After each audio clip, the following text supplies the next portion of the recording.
One of the biggest challenges we have as a nation is the fact that we're so arrogant we don't believe that our nation can be attacked. Unfortunately, that's not true.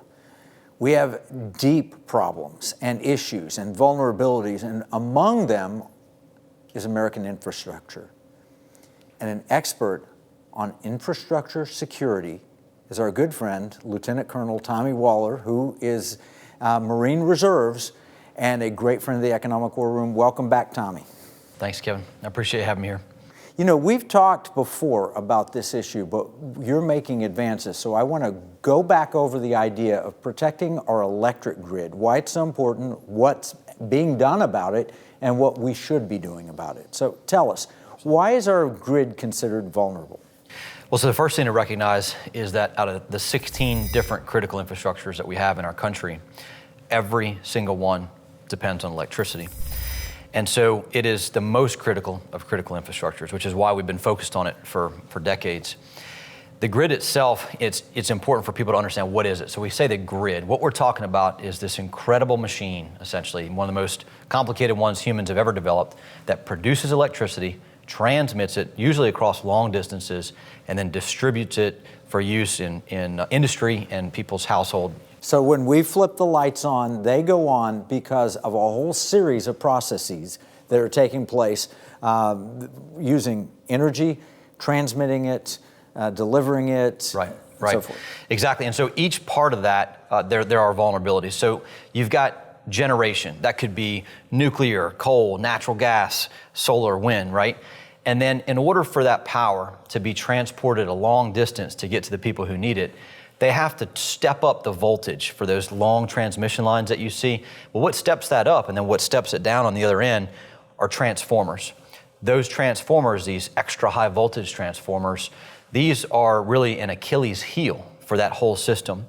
That's just one area of potential vulnerability that an adversary or Mother Nature could target to take down that infrastructure because, for example, the transformers are essentially irreplaceable. Some of these transformers take 18 months to build. Well, let's talk about it just for a second so people get an understanding. I drive past a power substation.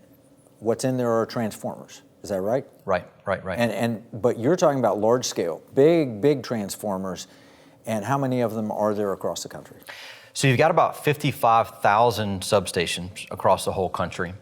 In terms of the extra high voltage transformers, you have over 2,000 of those. Okay. So you think about a scenario, there's only a certain number of rail cars that can even move these across the country. They're exceptionally difficult to move.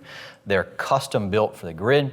So you really can't lose a large number of them at any one point. Why would you lose them? Do they just wear out? What are the things that would cause it? So some of them do, just due to old age.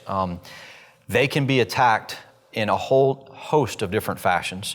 So you have physical sabotage, right? So you saw this in 2013, in April 2013. Metcalf, exactly. And so the study that the federal government did after that revealed that a successful attack like that in just 9 substations across the country, the right 9 substations, could take the grid out for the whole country for up to 18 months, right?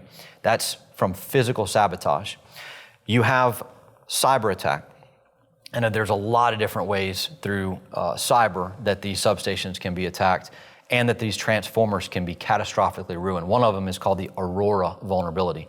At this moment, there are no protections, there's no requirement for protections against the Aurora vulnerability in the U.S. grid at all. And this is something Aurora? So Aurora is a condition where you have rotating equipment. Say, for example, the grid operates in a certain phase.